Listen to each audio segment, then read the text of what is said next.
₹29 पर 14 किलो पे बढ़ गए हैं सिलेंडर पे। देखिए, ये हमने माना कि कुछ महंगाई बढ़ी है, पर हमारे देश में करीब करीब अभी इस पेट्रोलियम पदार्थ जो हैं उन पे 7% के करीब महंगाई बढ़ी है, जबकि पूरे संसार में 12.5% से लेकर के और 90% तक महंगाई बढ़ी है।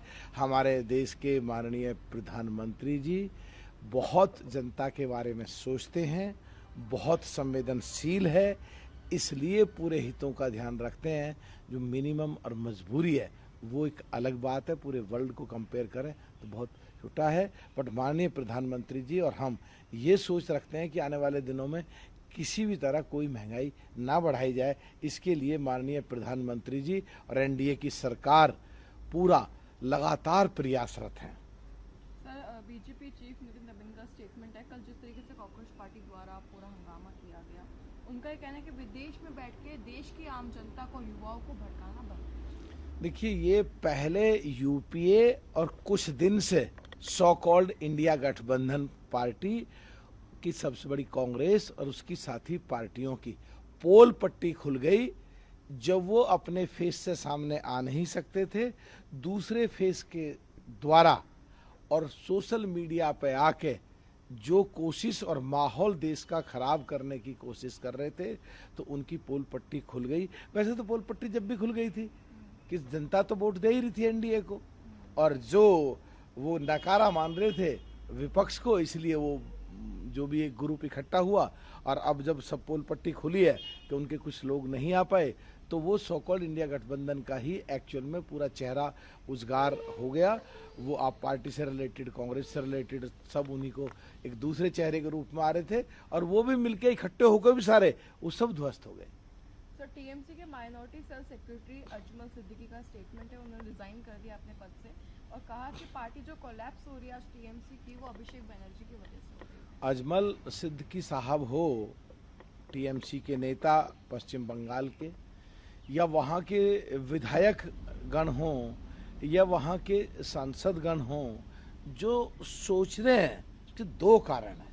एक तो वहाँ की जनता भरपूर प्यार देती है, पहले कांग्रेस को दिया लंबे समय, फिर वामपंथी और लेफ्ट पार्टीज को दिया लंबे समय, फिर ममता जी को दिया लंबे समय, अब एनडीए का अगर बात आई है तो लंबे समय तक चलेगी। और दूसरा, जो लोग घुट रहे थे डिक्टेटरशिप के सामने, जो घुट रहे थे ममता जी के अलावा अभिषेक बनर्जी की वजह से, वो सब लोग बिल्कुल अब आराम से निष्पक्ष होकर बगैर डरे और घुटन से बाहर निकल के आके टीएमसी को छोड़ रहे हैं। और ये एक व्यावहारिक प्रक्रिया है और एक प्राकृतिक प्रक्रिया है। इसका मतलब सबूत है कि लंबे समय तक के लिए टीएमसी पश्चिम बंगाल से खत्म और एनडीए का वहां स्वर्ण काल शुरू, जो लंबे समय तक चलेगा। सर, टीएमसी के सांसद यूसुफ पठान ने अपने संसदीय सीट से इस्तीफा दे दिया है। उनका ये कहना है कि मैंने किसी की वजह से नहीं दिया है, चाहे वो ममता बनर्जी क्यों ना हो, ये मेरा निजी फैसला है। पठान साहब ने इस्तीफा दिया,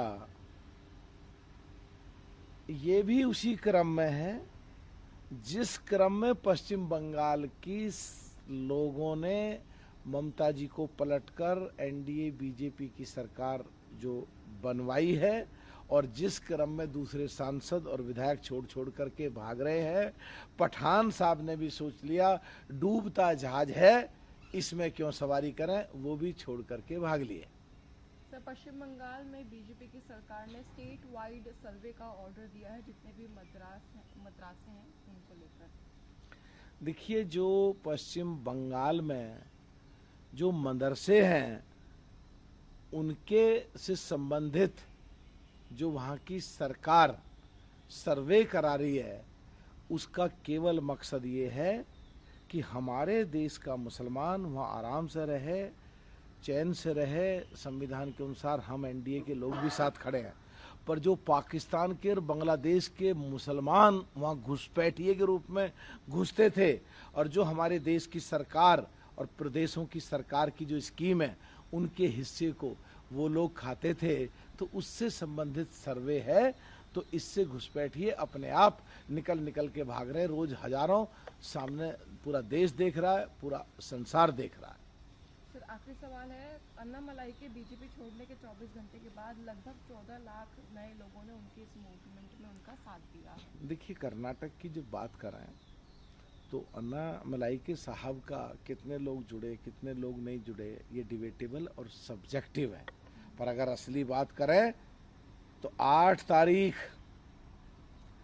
सो कॉल्ड इंडिया गठबंधन की पार्टी की मीटिंग, डीएमके का इस्तीफा, डीएमके का बयान कांग्रेस ने धोखा दिया, डीएमके का स्पीकर साहब को चिट्ठी कि हमको अलग बैठने की इजाजत दी जाए, तो ये पोल खोलती है सो कॉल्ड इंडिया गठबंधन की और ये सिद्ध करती है कि पहले यूपीए बिखरा, फिर अब सो कॉल्ड इंडिया गठबंधन टूटता है, बिखरता है, जूझता है, लड़ता है और थक हार के फिर आखिर में पिट पिटा के मीटिंग करते हैं जी।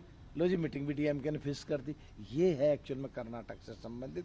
दूसरा कर्नाटक से संबंधित है, सचिन पायलट को राजस्थान में धोखा दिया गहलोत ने या कांग्रेस ने, वो जख्म लोगों के हरे हो रहे हैं और राजस्थान में भी पूरा आक्रोश है। जब डी शिव कुमार को 2.5 साल के बाद मुख्यमंत्री बनाया तो सचिन पायलट को मुख्यमंत्री क्यों नहीं बनाया?